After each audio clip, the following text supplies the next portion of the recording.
आज भक्त माता कर्मा जयंती है। इस मौके पर प्रदेश भर में कार्यक्रमों का आयोजन किया गया। सीएम भूपेश बघेल रायपुर सहित कोंडागांव, बालोद और बलौदा बाजार, भाटापारा जिले में आयोजित समारोह में शामिल हुए। सीएम कोंडागांव जिले के बांसकोट गांव पहुंचे। माता कर्मा जयंती और मुख्यमंत्री कन्या विवाह कार्यक्रम में उन्होंने शिरकत की। बघेल इस अवसर पर विभिन्न विकास कार्यों का भूमि पूजन और उन्होंने लोकार्पण भी किया।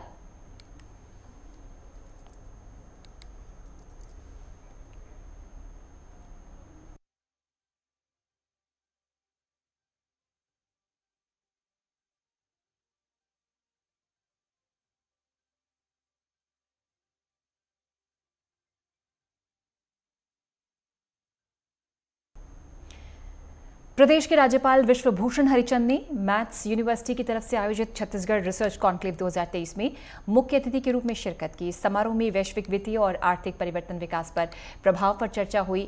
सेमिनार में विभिन्न राज्यों के शोधकर्ताओं एवं शिक्षाविदों ने चर्चा की। इस अवसर पर राज्यपाल हरिचंदन ने स्मारिका का विमोचन किया। समारोह में यूनिवर्सिटी के शिक्षकों के साथ ही बड़ी संख्या में छात्र मौजूद रहे।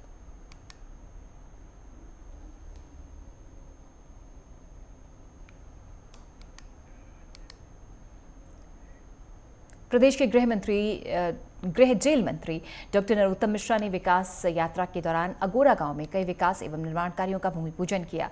इस मौके पर उन्होंने ग्रामीणों को विकास योजनाओं की जानकारी दी।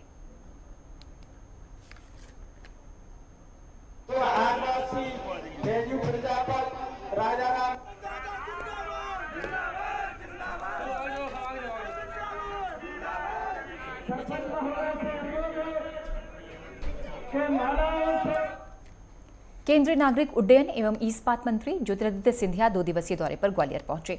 इस मौके पर उन्होंने डॉक्टर भगवत सहाय शिक्षा महाविद्यालय के वार्षिक उत्सव में बतौर मुख्य अतिथि शिरकत की। इस मौके पर केंद्रीय मंत्री का महाविद्यालय प्रबंधन समिति ने भव्य स्वागत किया।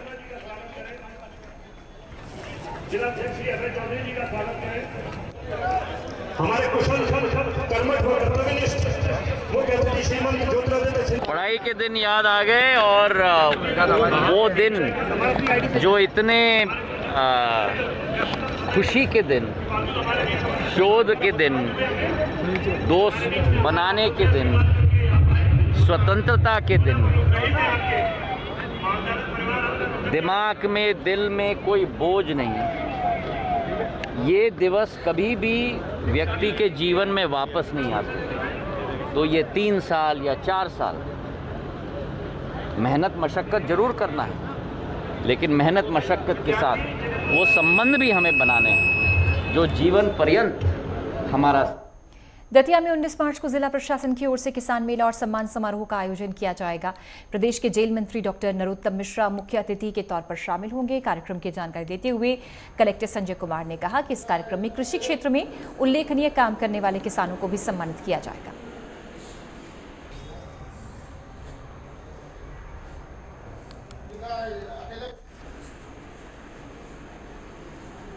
किसान मेले का आयोजन होगा। 1500 किसानों को सम्मानित किया जाएगा 19 मार्च को।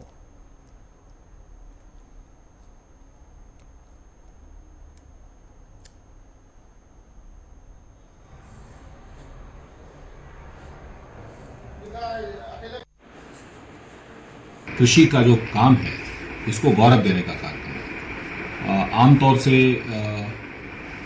किसानी को लोग उतने अच्छे सम्मान नहीं देते। लोग ये बताने में कि मैं किसान हूँ गौरव फील नहीं करते। हम जिले से, दतिया जिले से, हर गांव से ऐसे किसानों का चयन किया है जिन्होंने कृषि के क्षेत्र में कुछ नवाचार किया है, नए प्रौद्योगिकी, नई किस्में, नई पद्धतियों को अपनाया है बड़े आसानी से और खेती को बेहतर ढंग से किया है और कृषि को लाभ का धंधा बनाया है। कांग्रेस नेता और बॉलीवुड एक्टर त्रिलोक चंद्र श्रीवास का बिलासपुर पहुंचने पर पार्टी कार्यकर्ताओं समेत स्थानीय लोगों ने भव्य स्वागत किया और लोगों ने उनके साथ संवाद भी किया, बातचीत भी की। त्रिलोक चंद्र श्रीवास जब पहुंचे बिलासपुर स्टेशन पर बड़ी संख्या में लोग मौजूद रहे जिन्होंने उनका स्वागत किया। अपनों के बीच में आया हूं। 10 दिनों तक लगातार मुंबई में शूटिंग चल रहा था और आज पुनः अपने बीच में आया हूं और अभी अपने विधानसभा में 1 हफ्ते 10 दिन पूरे कार्यक्रम करके फिर एक शूट होना है, उसके लिए चला जाऊंगा। ये शूटिंग जो है 25 मार्च से 30 मार्च के बाद पुनः शूटिंग होगी। 10 दिनों की शूटिंग पूरा होगी, लगभग मूवी पूर्ण हो जाएगा। ये मूवी लॉन्च कब होगी? मूवी तो एकदम स्पष्ट नहीं कहा जा सकता कि कब लॉन्च होगी, क्योंकि अप्रैल के पहले श्री राम मंदिर का उद्घाटन होना है और देश के सरकार ने अरुण गोविल जी और दीपिका चिखालिया जी को श्री राम मंदिर के गर्भगृह के उद्घाटन और अन्य कार्यक्रमों के लिए पहले से ही उनको निर्देशित किया जा चुका है कि वो 1 महीना कोई काम न करें। संसदीय सचिव एवं विधायक विकास उपाध्याय ने रायपुरा में जनसंपर्क के दौरान कई निर्माण कार्यों का भूमि पूजन किया। इसी के साथ स्थानीय लोगों से मुलाकात कर विकास कार्यों के संबंध में चर्चा की। रायपुर में संसदीय सचिव ने भूमि पूजन किया और विकास योजनाओं का शुभारंभ किया।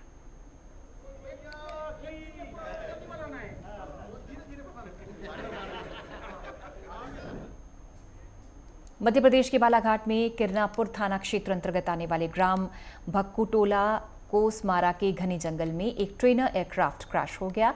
इस हादसे में एक पायलट और सह पायलट प्रशिक्षु पायलट की मौत हो गई। बिरसी एयरपोर्ट में पदस्थ सुरक्षा जांच समन्वयक कमलेश मेश्राम ने बताया कि मृतकों में महिला प्रशिक्षु पायलट रूपशंका और इंस्ट्रक्टर मोहित शामिल हैं। एयरक्राफ्ट के क्रैश होने का कारणों का अब तक पता नहीं चल पाया है।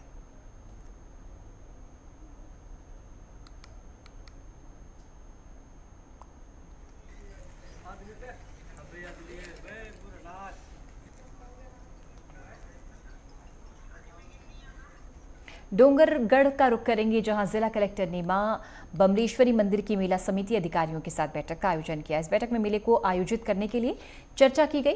जानकारी देते हुए कलेक्टर डोमन सिंह ने बताया कि नवरात्रि मेले में देश भर से श्रद्धालु मां बमलेश्वरी दर्शन के लिए आते हैं। इस मेले में बिजली और पानी की व्यवस्थाओं के लिए अधिकारियों को निर्देशित दिए गए हैं, जिससे मेले में आने वाले श्रद्धालुओं को किसी प्रकार की कोई समस्या न हो।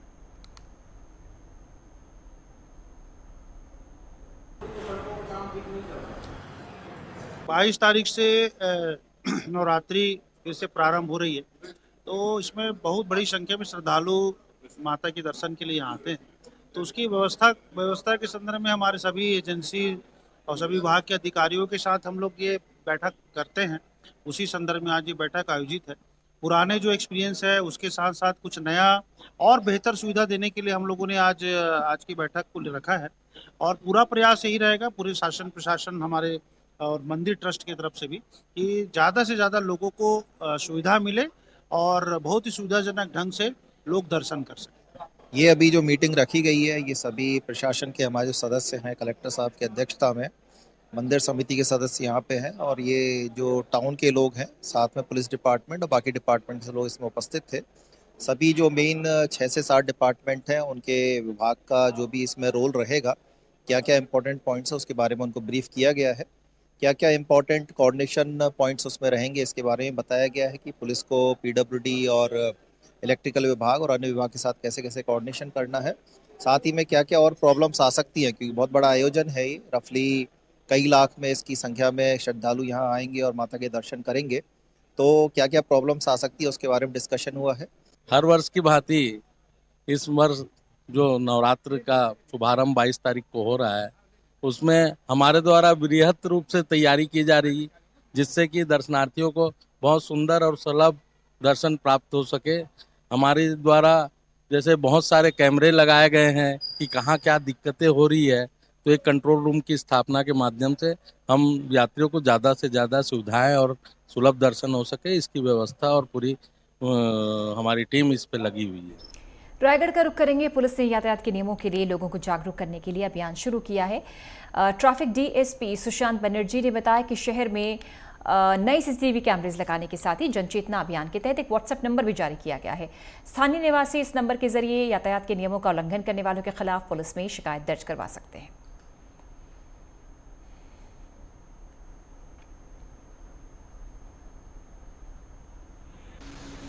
माननीय एसएसपी श्री सदानंद सर के रायगढ़ पद स्थापना के बाद लोगों में जनचेतना बढ़ाने के लिए जनचेतना के नाम से ही एक अभियान शुरू किया गया है। उस अभियान के तहत लोगों में यातायात के नियमों के पालन के लिए जागरूकता बढ़ाने के लिए एक नवीन प्रयास किया गया है। लोगों के ऊपर एक दबाव रहे, लोग लोग यातायात के नियमों का पालन करें, इसके लिए साहब की सुझाव से एक व्हाट्सएप नंबर यातायात पुलिस का कल जारी किया गया है। लोगों से अपेक्षा है कि वो अपने अगल बगल गाड़ी मोटरसाइकिल वाहन चलाने वाले ऐसे व्यक्ति जो यातायात नियमों का पालन नहीं कर रहे हैं, उन व्यक्तियों का फोटो अथवा वीडियो जिसमें गाड़ी का नंबर स्पष्ट रूप से दिखे, ऐसा उस नंबर पे व्हाट्सएप कर सकते हैं। खबरें लगातार जारी, फिलहाल एक अंतराल, जल्द हाजिर होते हैं।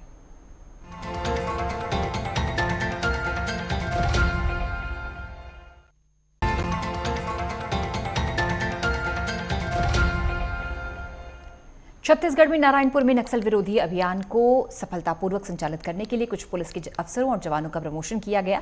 राजकुमार सोरी प्रधान आरक्षक से सहायक उप निरीक्षक एवं सुखनाथ नुरेटी, सुखलाल ध्रुव पुरुषोत्तम नुरेटी, विजय कुमार पुजारी जो आरक्षक से प्रधान आरक्षक के पद पर पदोन्नत हुए हैं। एसपी ने फीता लगाकर उन्हें उन्नत किया। साल 2020 में कड़ेनेटा क्षेत्र में पुलिस नक्सल मुठभेड़ में अदम्य साहस और वीरता का परिचय देते हुए एक नक्सली को ढेर किया था।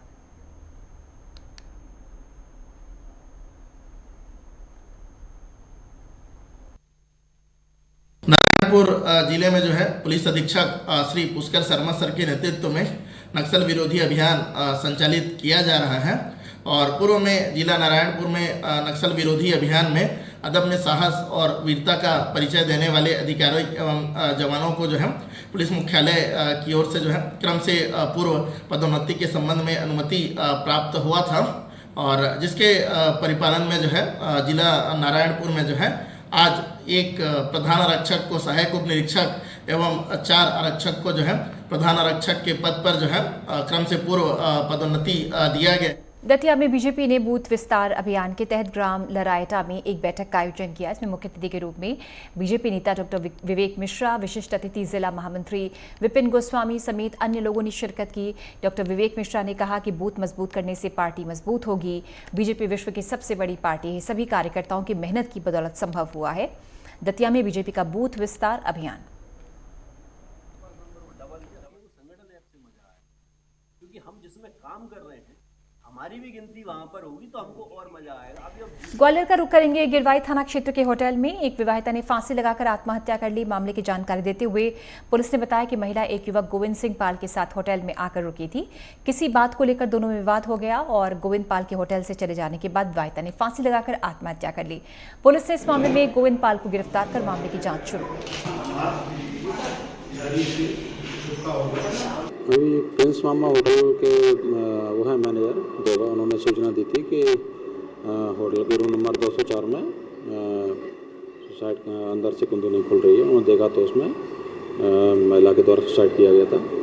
मौके पर पुलिस आई और कार्रवाई की जा रही है। महिला का क्या नाम है, रहने वाली है? महिला लाली कुशवाहा है, गुड़ा की रहने वाली है। उस खून के संग में आई थी कोई? अभी उसमें चूँकि जो रूम में वो अकेले ही मिली हुई है डेड बॉडी। बाकी है कि उसमें जांच की जा रही है क्या है उसमें और क्या नहीं। रेल सुरक्षा बल के प्रधान आरक्षक ने शुक्रवार को रेलवे स्टेशन पर चलती ट्रेन से उतरने के दौरान प्लेटफॉर्म पर गिरे एक यात्री की जान बचाई। इस घटना का वीडियो सोशल मीडिया पर वायरल है। ड्यूटी पर तैनात प्रधान आरक्षक मनोज कुमार यादव प्लेटफॉर्म 2 पर थे। उन्होंने देखा कि मंगला एक्सप्रेस के कोच से एक शख्स का पैर ट्रेन से फिसल गया। आरपीएफ जवान ने तत्काल यात्री को कसकर पकड़ लिया और प्लेटफॉर्म के नीचे जाने से बचा लिया। इसके बाद बहादुर आरपीएफ की जमकर तारीफ हो रही है। ये घटना है 17 मार्च 2022 की। हमारे प्रधान आरक्षक मनोज कुमार यादव ड्यूटी पर ही तैनात थे। मंगला एक्सप्रेस गाड़ी जा रही थी तो एसी कोच से दंपत्ति उतर रहे थे तो उनका पैर फिसल गया। अगर वो मौके पर नहीं होते तो एक बड़ी घटना हो सकती थी। इसको बचाए ये जब बाद में जानकारी ली गई तो B1 कोच में थे। 13-14 पे कल्याण से ग्वालियर तक यात्रा कर रहे थे वो लोग। ग्वालियर के नाका चंद्रबदनी चौराहे पर एक फाइनेंस कंपनी के ऑफिस में फायरिंग करने का मामला सामने आया। सूचना मिलने पर पहुंची पुलिस ने फायरिंग करने वाले तीनों आरोपियों को गिरफ्तार कर उनके पास से एक राइफल जब्त कर मामले की जांच शुरू कर दी है।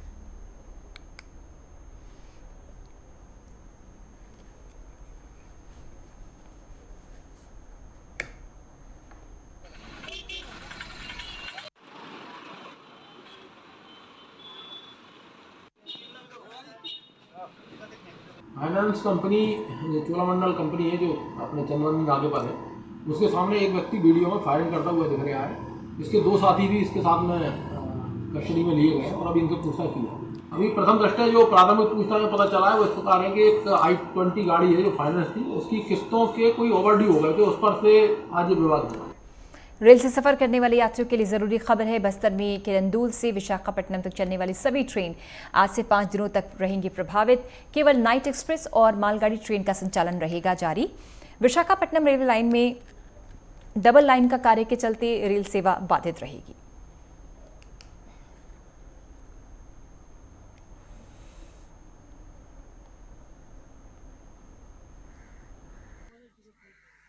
एकमात्र लाइफ लाइन है मेडिकल के लिए जगदलपुर से विशाखापट्टनम के लिए।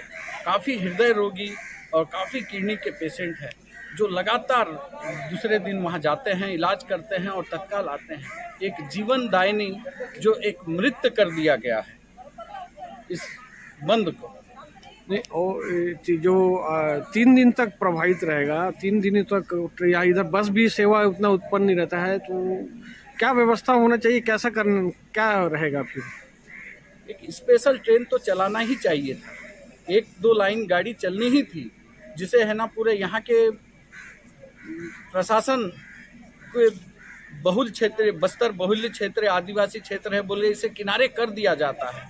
3 दिन जो बंद हो रहा है रेल लाइन, हमारी सुविधा के लिए निश्चित ही हमको यहाँ पर जो मालगाड़ी चलती है उसको कुछ रोक लगाकर हमारी 1-2 यात्री गाड़ी को विशाखापट्टनम के लिए चलाना चाहिए था, ताकि हमारे यहाँ की यात्री और जो बीमार हैं वो जाते हैं विशाखापट्टनम इलाज के लिए, उनको कुछ अवरोध का सामना ना करना पड़े।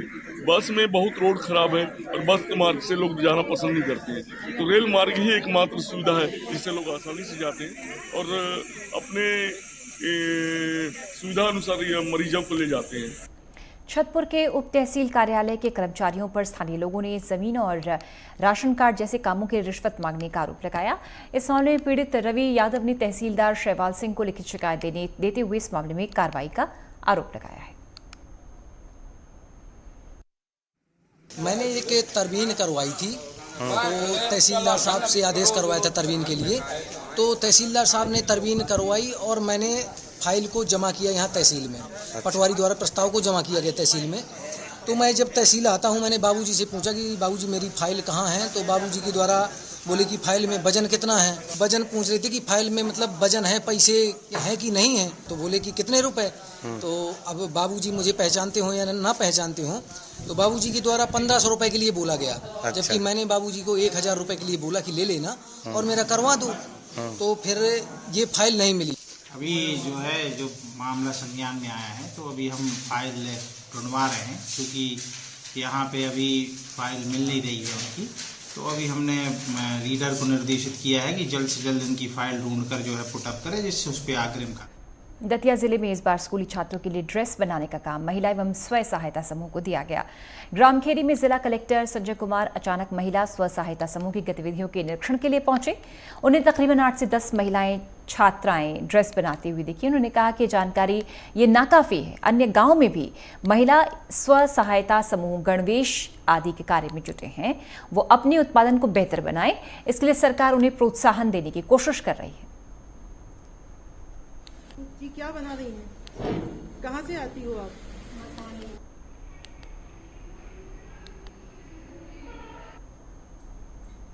सीधा करो। का ड्रेस इस वर्ष के लिए बना रहे हैं और ये काम जो है वो SHG NRLM के माध्यम से SHG के द्वारा किया जाना है। खैरी में उसका एक वर्कशॉप है, तो वहाँ पे मैं अचानक गया था, तो मैंने देखा कि वहाँ पे 8-10 बच्चियाँ काम कर रही हैं और बट मुझे लगता है कि ये पर्याप्त नहीं है। अभी मैं इसकी समीक्षा करूँगा कि अन्य ग्रामीण क्षेत्रों में कितने SHG की महिलाएं ड्रेस बना रही है, पर डे कितना प्रोडक्शन है, क्या उसकी गति सही है, क्या वो समय सीमा में ड्रेस बना पाएंगे। बिलासपुर में एक स्टूडेंट को मोबाइल में अपने दोस्तों से इंस्टाग्राम पर रील्स बनाना इतना भारी पड़ गया कि उसे अपनी जान गंवानी पड़ी। दोस्तों के साथ सेल्फी और रील बनाने के चक्कर में वो छत में चढ़ा था, तभी छत से नीचे गिर गया, उसकी मौत हो गई। घटना सरकंडा थाना क्षेत्र के साइंस कॉलेज की है। परिजनों ने आशुतोष के दोस्तों पर उकसाने का आरोप लगाया। फिलहाल पुलिस मामले की जांच कर रही है।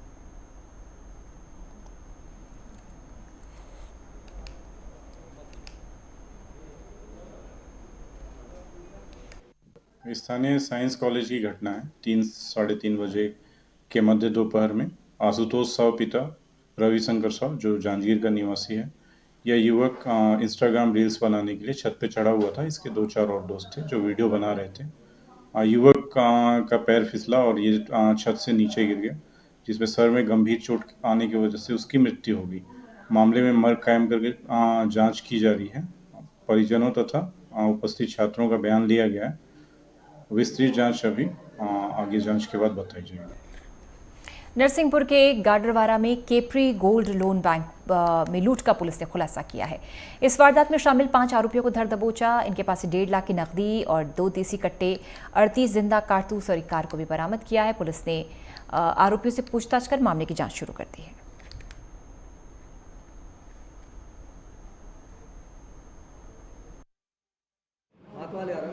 दिनांक 8 फरवरी को हमारे गाडरवारा में कैपरी गोल्ड लोन बैंक में लूट की वारदात हुई थी और इसमें करीब 3.5 लाख रुपए जो है वो लुटेरों ने लूट लिया था। घटना के उपरांत से लगातार पुलिस जो है इस मामले पर नज़र बनाई थी। हमने अलग अलग टीमें गठित की और फिर हमने इस मामले में जो वाहन प्रयुक्त हुआ था उसको हमने चिन्हित किया। वाहन चिन्हित करने के उपरांत इस मामले में जो अपराधी जिन्होंने ये कार्रवाई की थी उनको हमने चिन्हित किया, उनके आने जाने का रूट पूरा चिन्हित किया, उनके ठहरने का स्थान चिन्हित किया। हमें CCTV फुटेज और अन्य महत्वपूर्ण साक्ष्य भी हमें प्राप्त हुए। तो इसमें फिर यह स्पष्ट हो गया कि अपराधी बाहर के हैं, हमारे यहाँ के नहीं हैं और ये दिल्ली, हरियाणा और उत्तर प्रदेश के रहने वाले हैं। बिलासपुर के हिस्ट्री शीटर संजू त्रिपाठी हत्याकांड का फरार शूटर संदीप यादव उर्फ पप्पू दाढ़ी पुलिस के हत्थे चढ़ गया। आरोपी शूटर को लखनऊ से गिरफ्तार किया गया। वारदात के बाद से आरोपी शूटर फरार था। आरोपी के खिलाफ वाराणसी में हत्या का प्रयास समेत 20 से ज्यादा मामले दर्ज हैं। हत्या और आर्म्स एक्ट के तहत आरोपी शूटर के खिलाफ कार्रवाई की जा रही है।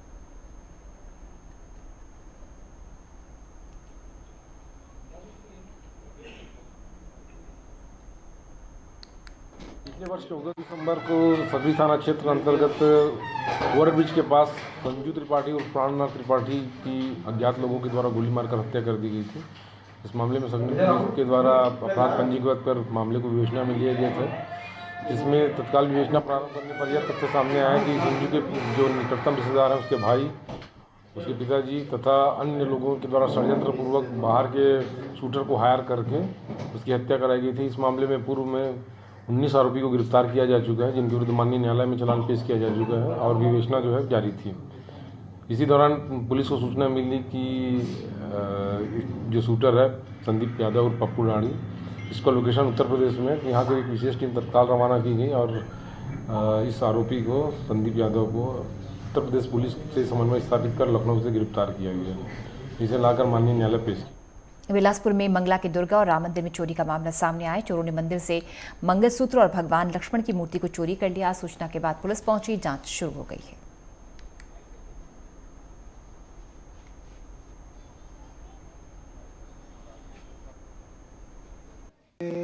सोन के लॉकेट रही से आधा तोला के अब दिन भर खुला रही थे दरवाज़ा, कोई भी पूजा करते। अब अचानक से आके देखें 2-3 बजे तो गेट खुला रही से, तो लॉकेट गायब रही से और लक्ष्मण जी की मूर्ति गायब रही से। बाहरी लोग के है ना, किराएदार वगैरह रही थे, बहुत आना जाना, कोई भी है इतनी अरपा नदी है आउटर से, तो कोई भी आते हैं, कोई भी। जिला बिलासपुर के जोरापारा गांव के पास एक शराब से भरा ट्रक अनियंत्रित होकर पलट गया। मौके पर लोगों की भीड़ जुट गई। पुलिस ने काफी मशक्कत के बाद जाम को खाली कराया।